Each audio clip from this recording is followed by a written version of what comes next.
나는 개인 유승준이다. 국가를 위해서 군대에 가겠다고 수차례 언급을 한 거예요. 굉장히 치명적인 카운터 펀치를 날린 거예요. 왜 가수든 이제 대중문화 예술인은 30세까지 연기해주는 조건. 민경철 사건 토크 범죄를 말하다 민경철 변호사입니다. 안녕하십니까, 최윤영 변호사입니다.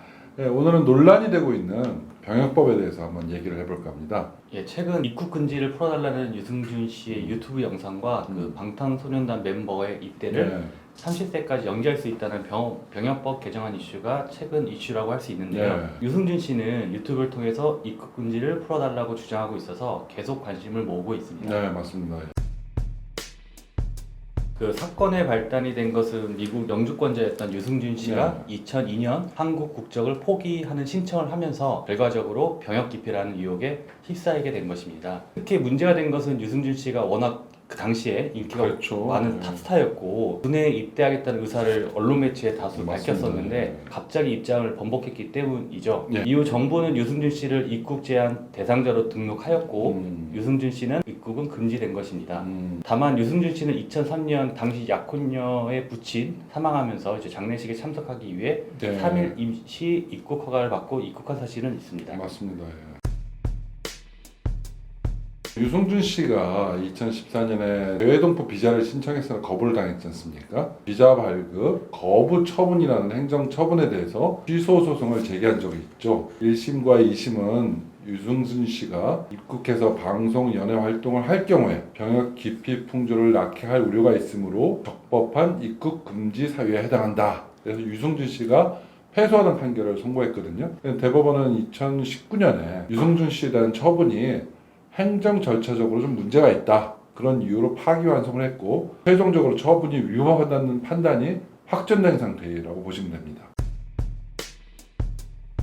그 당시 대법원 판결이 유승준 씨에게 유리하게 판단한 측면이 있는 것은 사실인데 구체적으로 보면은 그 절차적 위반 부분만을 이유로 해당 거부 처분이 위법하다고 판단한 것입니다. 따라서 이제 내용상 정당하냐 이런 부분을 판단하지는 않은 거고요. 구체적으로 보면 과거 입국 금지 결정이 있었다는 이유 하나만으로 비자 신청을 했었던 LA 총영사관 측에서 아무런 재량권 행사 없이 비자 발급을 거부한 것은 위법이고 나아가서 이제 비자 발급 거부를 문서가 아닌 전화로 알린 건 역시 위법이라고 본 것입니다. 신청을 누가 했어요. 나 건축허가 신청을 했어요. 근데 건축허가 신청을 하려면 신청서도 받아야 되고 언제까지 그 이유도 설명드려야 되고 절차가 있거든요. 절차가 쭉 있는데 이 절차를 지키지 않고 거부를 하면은 잘못이라는 거예요. 근데 실제적으로 그럼 절차 다 거쳐봐라. 그런데도 또 거부 처분을 할 수는 있어요. 절차하고 실체하고는 좀 구별이 돼요. 절차가 잘못되면 실체가 정당하다고 하더라도 그 처분은 위법한 처분이 될 수가 있다는 거죠. 방금 그 부분이에요. 결국은 지금 대법원에서 말씀 취지가 결국은 절차적 잘못이 있어서 취소를 했다는 거 아니겠습니까? 근데 여기서 유승준 씨가 좀 이해를 하셔야 되는 부분이 있을 거예요. 행정이라는 게 어떤 이유로 이루어지는지에 대해서 저도 행정 전문가는 아니지만 행정의 가장 기본적인 목표 중에 하나가 공익이에요. 공익. 다수의 이익 아니겠어요? 다수의 이익. 다수의 이익인데 유승준 씨는 지금 계속해서 소송을 하거나 주장을 하는 거 입장을 제가 보면은 나는 개인 유승준이다. 내가 약속을 한 게 무슨 법적 구속력이 없는 건데 내가 그 약속을 어겼다고 해서 나한테 이런 불이익을 주는 것은 그건 차별이고 그건 부당하다는 주장이거든요. 말이 언뜻 보면 맞을 것도 같지만 유승준 씨는 아까도 얘기했지만 중량감 있는 탑스타였다고. 정말 많은 이들이 유승준 씨의 그 바른 모습에 유승준 씨한테 박수갈채를 보냈고 국가를 위해서 군대에 가겠다고 수차례 언급을 한 거예요.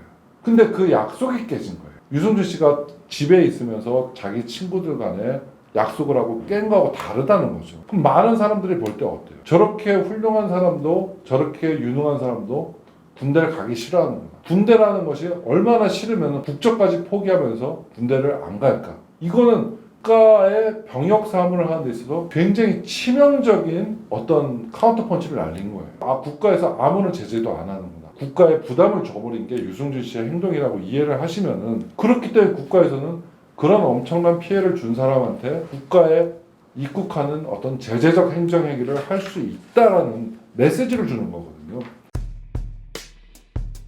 억울할 수 있죠.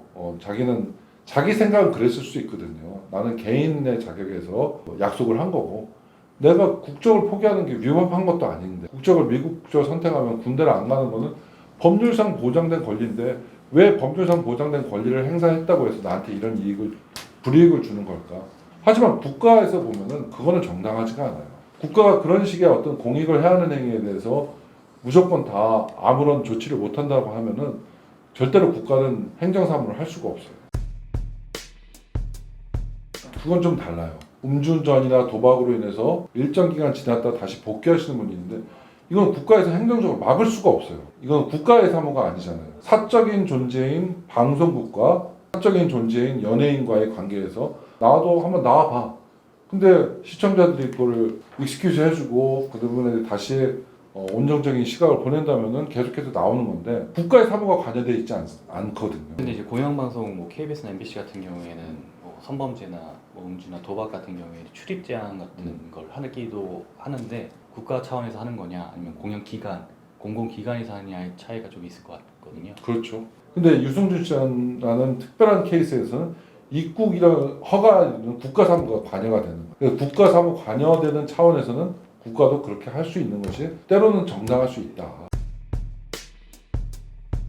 이제 많은 분들이 알고 계시다시피 네. 최근에 그 여당 국회의원이 이제 병역법에 대한 일부 개정안을 발의했습니다. 그 발의된 개정안들이 시행될 경우 유승준 씨의 입국 금지 조치에 대한 법률적 근거는 더욱 명확해지는 효과가 있을 것 같고요. 유승준 씨가 향후 비자 발급 신청을 할 경우에 전례를 살펴봤을 때 정부는 역시 거부 처분을 할 것으로 예상이 되고 소송에서도 유승준 씨에게 불리한 측면으로 작용할 것으로 보입니다. 네.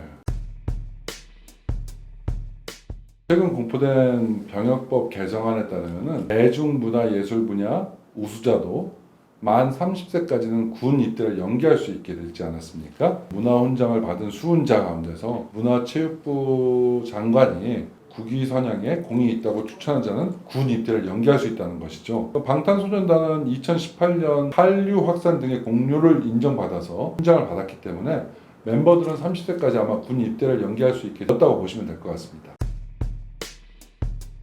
네, 맞습니다. 군입대 연기 요건이 까다로워서 현시에서 과연 실효성이 있느냐의 문제 제기인데요. 현재 훈장 수상자가 되려면 해당 분야에서 약 15년 정도 이상 활동해야 한다는 조건이 충족돼야 한다고 합니다. 그 대중문화예술인이 경력 조건을 충족하려면 이미 뭐 예상할 수 있겠지만 30대가 넘는 경우가 대다수이므로 이제 사실상 혜택을 받을 수 없다는 지적이 있는 거죠.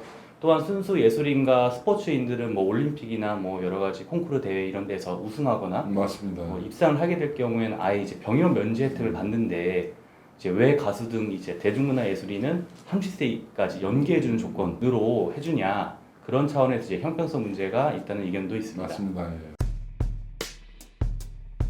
그러니까 우리나라에서 건드리지 말아야 될 이슈들이 있어요. 대표적인 게 이제 병역, 그 다음에 입시, 아동 청소년, 여성 이런 이슈들에 대해서는 사실상 굉장히 조심해야 되는 부분이 있거든요. 이 병역이라는 점은 대한민국 국민이라면 남성이라면은 누구나 다 한 번은 갔다 와야 된다. 정말 예외적인 경우 외에는 다 다녀와야 된다는 공감대가 형성되어 있는 부분이거든요. 그렇기 때문에 함부로 정말 공감대가 형성되어 있는 또는 법률로서 규정되어 있는 예외적인 경우가 아닌데 인위적으로 그 병역을 면탈하려고 했다. 국민적 정서라는 게 있지 않겠습니까? 거기서 받아들이지 않는 거죠. 그 군복무를 할 수 없는 정당한 사유가 없음에도 불구하고 이제 뭐 병역법이나 뭐 이런 여러 가지 법률을 위반하면서까지 병역을 면제하는 그런 행위에 대해서는 당연히 엄중한 처벌이 따라야 된다고 생각을 하고요. 다만 대표님이 말씀하신 것처럼 한국 사회가 좀 병역 문제에 대해서는 경직된 어떤 사고나 방향이 좀 있는 것 같습니다. 과거에는 뭐 일례로 양심적 병역 거부에 대해서도 형사처벌의 대상으로만 삼았지만은 최근 대법원 판결이 맞습니다. 있었고 이제는 이제 대체 복무자로 인정해주는 시대적 분위기도 있거든요. 경영 문제에 대한 경직된 사고 이런 문화에서 이런 변화의 목소리도 한번 경청해 볼 필요도 있을 것 같습니다. 시대적 흐름에 따라서 사회적 공감대가 이제 법률로서 구체화되는 건데 이 공감대를 얼마나 잘 구체화해서 법률로 만드느냐가 중요할 것 같습니다. 지금 여러 가지 병역과 관련돼서 오늘 최 변호사님과 얘기를 해봤는데 법률은 일반적인 걸 추구를 해요. 일반적인 거. 형평에 다 맞게. 제일 간단한 거는 대한민국 국민 군대를 가야 된다. 이게 제일 논란이 없는 거거든요. 근데 그러다 보니까 뭔가 좀 아쉬운 부분이 생기는 거예요. 축구 선수를 군대 보내는 거, 아주 중요한 어떤 예술인을 군대 보내는 거, 가장 왕성하게 활동을 해야 될 나이에 군대를 보내는 어떤 단점이 생겨버린 거. 오히려 국익 차원에서는 손해인 경우가 많지 않겠습니까? 그래서 아주 특별하게 국위 선양을 한 분에 대해서는 좀 어떤 다른 요건을 적용하자라는 논의가 나온 거고 법률도 그렇게 개정되는 건데 최소한의 범위에서 이루어져야 되는 거예요. 일반적인 걸 막 흔드는 정도까지 가서는 국민들이 용납을 하기 어려운 거죠. 조화롭게 다 될 수 있는 쉽지 않은데 그걸 끊임없이 그런 노력이 필요하다는 것을 여러분들도 한번 생각해 보면 우리나라가 더 발전할 수 있지 않을까 싶습니다. 오늘 시청해 주셔서 감사하고요. 다음번엔 좀 더 좋은 주제 가지고 여러분 찾아뵙도록 하겠습니다. 감사합니다.